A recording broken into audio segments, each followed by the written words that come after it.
Dutangiye tubasuhuza inshuti zacu mukomeje kudukurikira kuri channel yacu ishuri rya mudasobwa, tukaba dukomeje amasomo ya Photoshop nkuko twayatangiye amasomo y'uruhererekane ya Photoshop.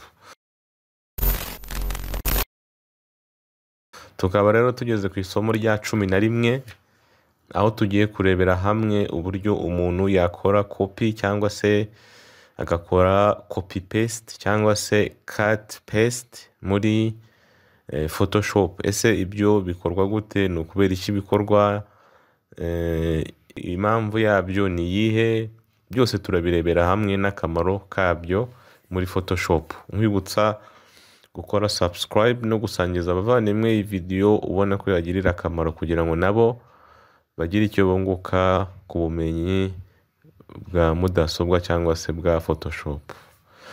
Rero tudatinze reka dutangire. Nkuko twabyize twize ko iyo ufunguye ifoto haza igice cya background hano kuri layer. Mu masomo yatambutse twabonye ko iyi ari background, akaba ari layer iri hasi y'izindi zose, bityo tukaba dushaka uru rurabo kuruhinduramo indabo ebyiri. Nta kindi dukoresha uretse gukora copy paste. Mbere yo kuvuga uko tubigenza, reka wenda tuvuge akamaro ka copy paste. Copy ni nko guhindura ikintu kimwe ugagihinduramo ibintu bibiri. Iyo ufashe ururabo rumwe ukaruhinduramo indabo ebyiri zisa, ubwo tuvuga ko uba wakoze copy paste muri iyi software yitwa Photoshop.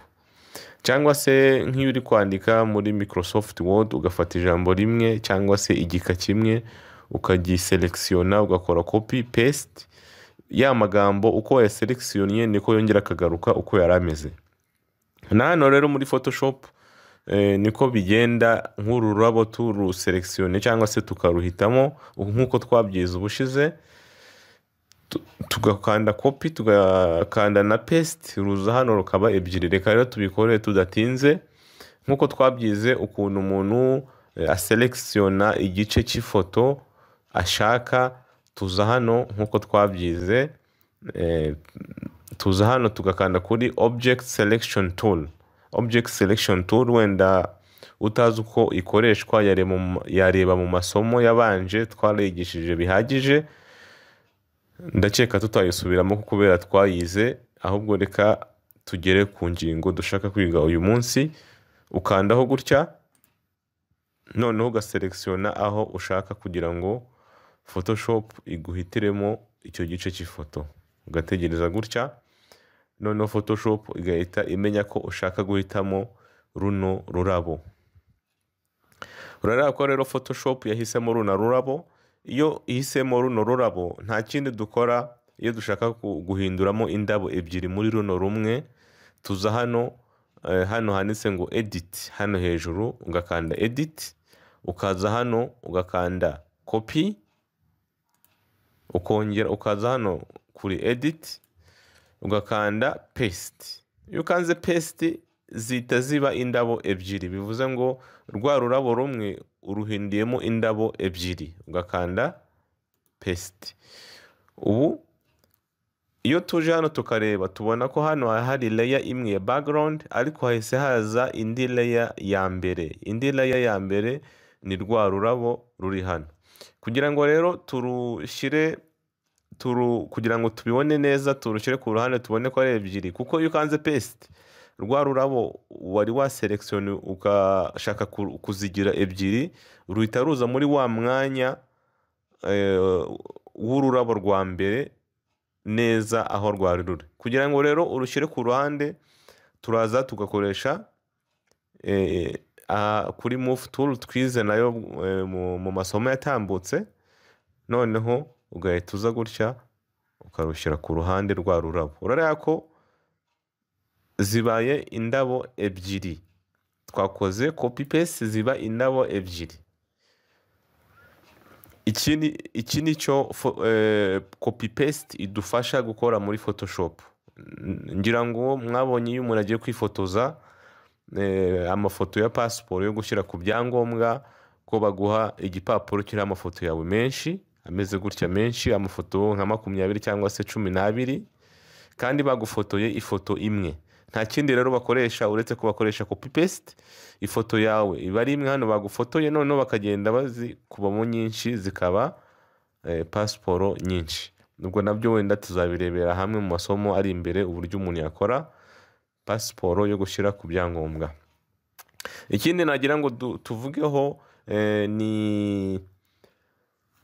ni ukugira gute, ni ugukoresha shortcuts zo kuri keyboard. Shortcuts zo kuri keyboard, reka wenda dusubire inyuma kugira ngo bigaragare neza. Shortcuts zo kuri keyboard umuntu yakoresha muri copy paste. Reka tubanze duselektione runo rurabo, turuhitemo gutya, rwongere rwiselektione kugira ngo dukore copy paste. Kugira ngo rero ukore copy paste y'uru rurabo kuri keyboard yawe, uraza ukagira gute, uraza ugakanda Control C, ukanda Control ugahita ukanda C, ukaza hano ukongera ugakanda Control V gutya, nkuko muri kubona hano byanditse hano hasi.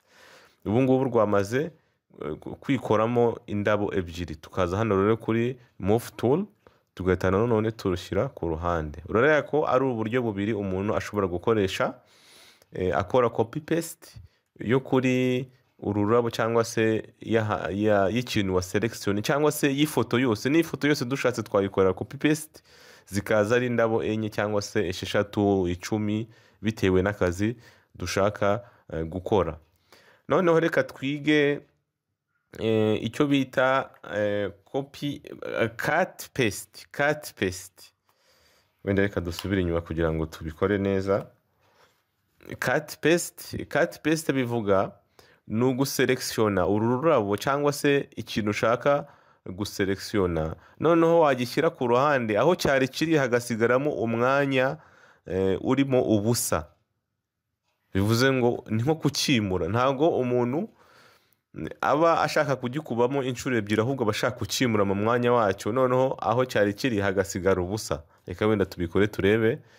Tuza hano kuri select tool, duselektione gutya kwa kundi nkuko twabyize ubushize, ukarindiraho gake, ubundi ururabo rukiselektiona gutya. Noneho ugahita uza hano kuri edit, ugakanda cut. Urara ko ari cut. Gukata ni nko gukata nyine, tuba dukase iki gice twahisemo muri iyi foto tukagishyira ahandi, tugakanda cut. Noneho urara ko hano hasigara ubusa kubera twakanze cut.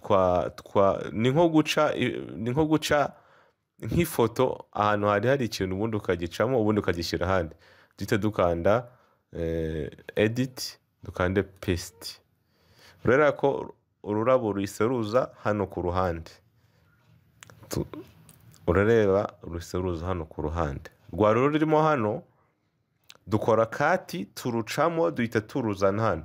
Ubwo rero cut paste aho itandukaniye na copy paste, nuko copy paste iyo uselektione cyangwa se uhisemo igice cyo mu ifoto, cya gice wahisemo kigumaho, noneho kikikuba inshuro ebyiri. Ariko cut paste, iyo ukoze cut paste, cya gice waselektione cyose gihita kivamo, noneho wagikuye hagasigara ubusa. Iyo haje tuno tuntu tumeze nk'utudomodomo, biba bivuze ko hasigaye ubusa, nta kintu kiriho.